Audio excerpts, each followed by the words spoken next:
I'm just going to start talking instead of figuring out my topic. But why is drugs the only thing I ever talk about is what I get in religious places. Like when I visit churches, it's almost, they don't want to hear anything about drug talk. And they say, have you ever talked about Jesus before?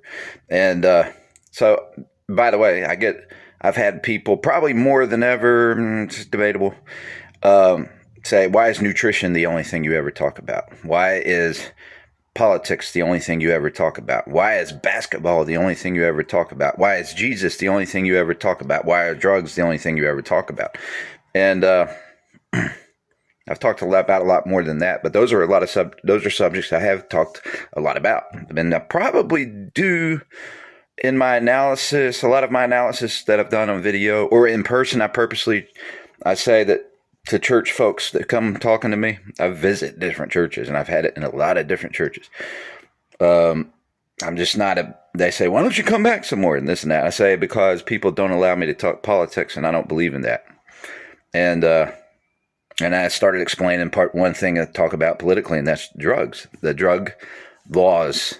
And so really, technically, I could try to learn how to get sharper about that, and because I'm talking about science.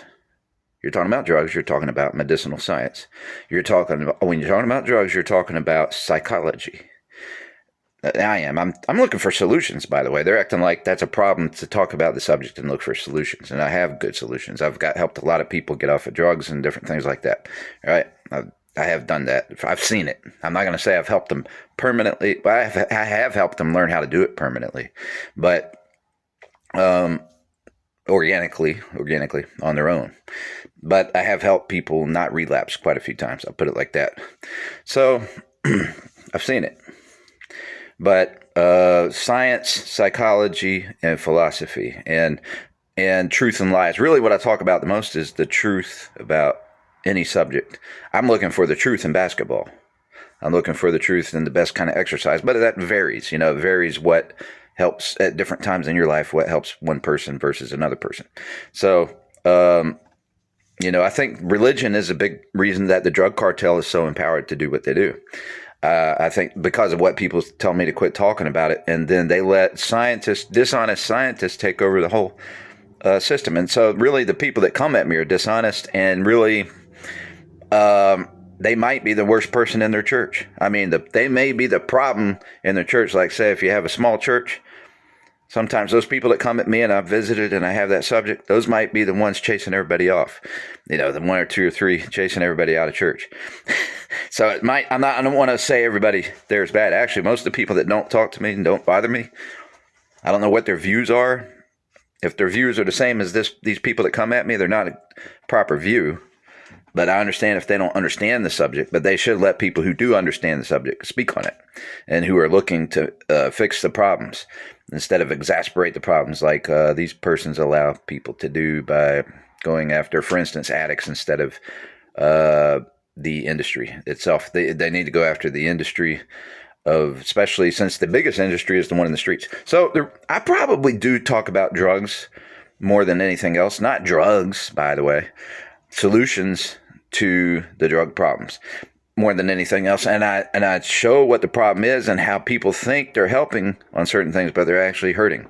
Or people are maybe purposely hurting it by discrimination, bigotry. It's hard to explain. It's a deep subject. So the problem is there's a lot of lies. And it's not the other reason I discuss the issue. I think that drugs are our biggest problem in society. I mean, what surrounds drugs, if you think about it, all the Chinese people who have come here to surround our military bases. There's like 56,000 Chinese. I'm not saying all the Chinese came for that through illegal immigration. And they've bought properties. They're buying up our land, our farming land, surrounding our military bases. They came through the drug cartel's paths because we're not allowed to talk about the fact that we've put a lot of God's good medicines into the drug cartel's hands. And so people use medicine.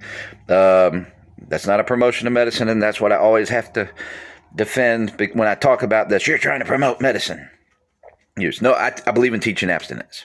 So it's hard. A lot of people aren't going to hear that part of this subject. They're not going to, but they're not going to hear how. I have a long list of how.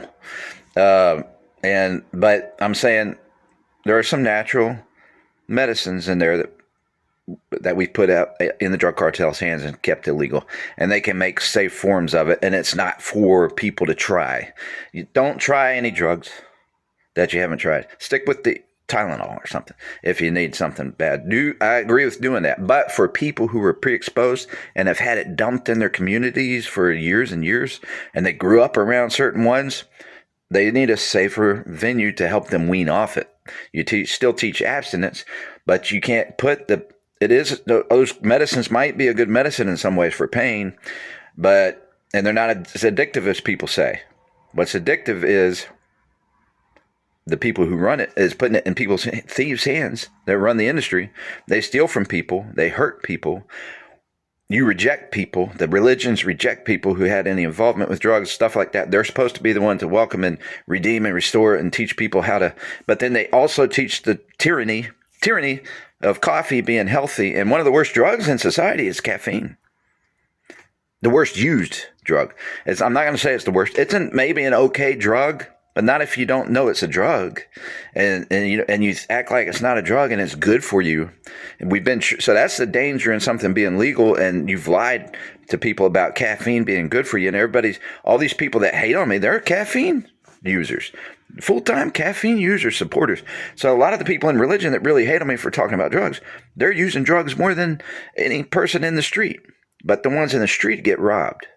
Or the one that use the street drugs get robbed and things like that, and that's the real issue, and they ignore that. And so I've seen rehabs where people talk about, I spent all my money on drugs. Well, drugs in the street are pretty cheap. They're cheap. Problem is, it's run by a thief industry, and it's run by religion, in a sense, indirectly. That says it's okay to break all the 10 commandments against anybody that will accept the drug. And so the drug cartel industry is feeding off the religious people who say, well, they accepted a drug. It's okay to steal, kill, and destroy them, like Satan, and break all the 10 commandments. So that's the problem. If you made coffee illegal, you'd have the same thing. And I am going to repeat that in videos because it's a key point. And I don't know how I'm going to get people to hear the point. So you got to repeat it over and over. But that's a brand new point, by the way. If coffee were made illegal, you'd have the same problems that you have with other drugs in the street. So I'm not saying for people to try drugs. I'm not saying any of that. I'm a nutritionist. At heart. And one of my main things I like is nutrition. Doesn't look like it recently. I've gained weight. I've had a problem with disciplining myself in certain situations. I do great when I have time to do a lot of exercise and stuff. But when I'm doing, helping different folks or doing different types of jobs like writing, I do good. I can fast when I'm writing if I'm by myself. But if I'm writing and I'm around other people a lot who throw me off my schedule, because I got to be able to focus and meditate some when I write and stuff. But do politics sometimes. I want to have meditative time. And when that's all thrown off, and then my eating schedule is thrown off by being around other people wanting me to eat with them or this or that, or needing me to eat, I end up eating for stress on junk food and stuff. And plus, I've had some jobs that I was so deep into, I didn't have time for exercise. So, and that's happened to me over recent times. And so I can't wait I'm about to go pretty soon on an exercise routine. And, so discipline, and I'm learning different foods to eat. I'm going to run out of time. I only got 1 minute left. So let me make sure I'm going to skip that subject and go to any final points here that I left out. And so the reason I talk about drugs, I think more than others, is because I figured out some things some tricks that have been played on us that can solve the problems, if you figure them out. So I want to share those. And there's a lot of tricks out there. So like I said, the drug cartel has brought in armies of illegal immigrants with fentanyl that kills people. And so it's a big deal. It is a big deal. It is a big subject. They've brought in a lot of illegals that are here for communism. They've allowed that path. So it's not just about I'm talking drugs because it's no big deal. I'm talking it because it's about one of the biggest problems in our country, and nobody's given the proper solutions. So it's not my favorite subject, by the way. All right.